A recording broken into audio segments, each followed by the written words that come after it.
Praktikisht kemi vënë rregulloren e re në punë.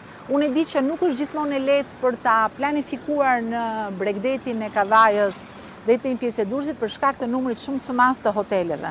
Sepse sipas rregullores së re, mund të marrin në menaxhim privat ai subjekt që ka një strukturë akomoduese, pra që ka një hotel për ta vënë si vlerë të shtuar për biznesin e vet të hotelit. Ndërkohë, megjithatë, është shumë e rëndësishme që praktikisht të kemi një ndërprerje të vijës së plazheve të menaxhuara edhe me plazhe publike.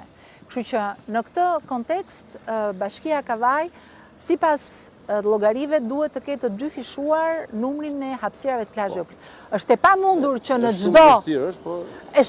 që në çdo blok pallatesh të kemi plazh publik, por ka dhe një gjë tjetër që edhe plazhet private duhet të kenë një distancë 7.5 deri 8 metra nga bregu i detit, e cila mund të jetë e lirë.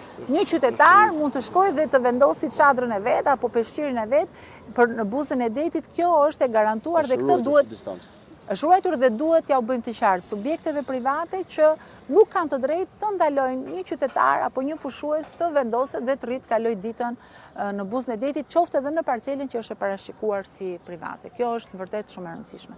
Nga ana tjetër, është e vështirë që kudo ku ka një pallat të ketë edhe një plazh publik përpara, sepse nuk